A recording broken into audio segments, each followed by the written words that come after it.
Bonjour à tous et bienvenue ici à Châteauneuf de Gadagne pour suivre cette 4e étape de ce Tour cycliste féminin international de l'Ardèche qui rejoindra les pentes du mont Ventoux au mont Serein exactement. Qui du team USA, Team Canyon ou alors une autre équipe a réussi à tirer son épingle du jeu? On le regarde tout de suite avec ce résumé en commençant tout de suite par En Direct du Tour. C'est parti!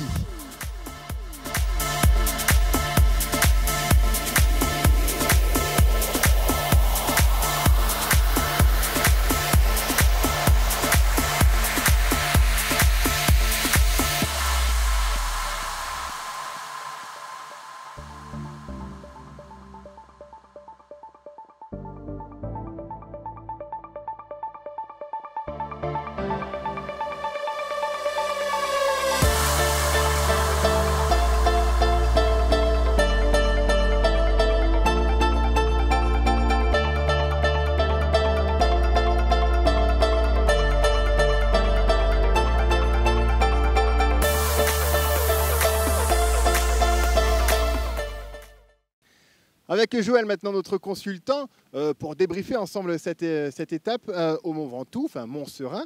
Alors Joël, on regarde les images, ça a débuté par plein d'attaques successives qui n'ont rien donné et après c'est l'Espagne qui a fait le train. Bon, il est certain qu'il y a une très grosse attaque avec une dizaine de concurrentes qui ont eu jusqu'à près de 2 minutes d'avance, parmi elles d'excellentes concurrentes, mais il était certain que il allait y avoir une réaction plus importante sur la fin de la course. Et d'ailleurs, ça a bien confirmé ce que l'on a pensé. C'est que celles qui étaient devant, eh bien, elles ont explosé dans la montée finale. Et la montée finale, elle a totalement chamboulé cette étape avec des surprises incroyables. Et voilà, et donc cette attaque-là, on le voit des deux Espagnols, hein, le tout petit gabarit de ce numéro 44, et puis Margarita qui a mené le train. La championne d'Espagne, donc Eder Merino Cortázar, qui gagne donc l'étape d'une façon incroyable, hein, puisqu'elle est revenue sur l'américaine Retwinder qui avait pris les devants. Elle est revenue toute seule et puis elle les a lâchés. Mais alors, elle est extraordinaire. N'oublions pas qu'elle a été 2e jeune du Tour de l'Ardèche en 2016. Elle est là donc encore très costaud. D'ailleurs, dans les pronostics, j'avais dit attention à l'équipe d'Espagne.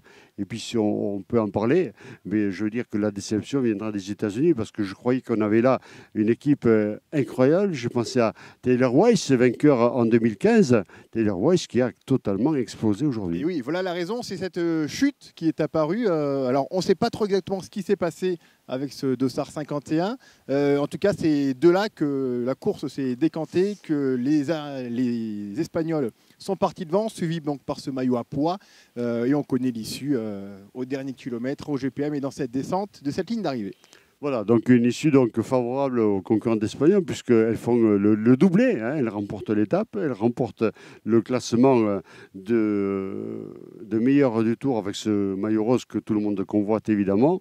Et puis je crois qu'ils sont relégués à distance respectable les dangereuses concurrentes des États-Unis. Attention, ils n'ont pas dit le dernier mot. Je rappelle qu'il y a 2 ans, au Ventoux, on croyait que la course était finie avec 3 minutes d'avance pour la concurrente de tête sur la seconde. Les 3 minutes, elles a perdu le lendemain sur le Mont Lozère où nous serons demain soir. Et donc, tout peut encore changer.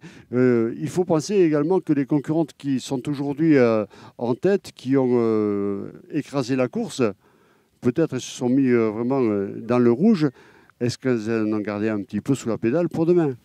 On va voir ça tout de suite avec le tracé de l'étape de demain. C'est parti.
Alors Joël, justement, l'étape de demain, avec deux grosses difficultés. Déjà, la montée Jalabert, merci à lui, et le Mont-Lozère. Oui, la montée Jalabert qui devrait, je pense, changer de nom. J'ai entendu vaguement ça, je ne sais pas ce qu'il y a eu exactement. Mais enfin, quoi qu'il en soit, eh bien, demain, il va falloir se la taper. Après les efforts consentis aujourd'hui, je pense qu'on va avoir mal aux jambes. Et puis l'arrivée au Mont-Lozère, ça va être encore un truc énorme, avec une autre difficulté qui peut guetter les concurrentes parce qu'elles sont affûtées. Elles n'ont pas de masse graisseuse qui les protège du froid. Et je sais que les années précédentes, on avait 8 degrés en haut. Il va falloir faire avec, parce que là, il faut supporter le froid.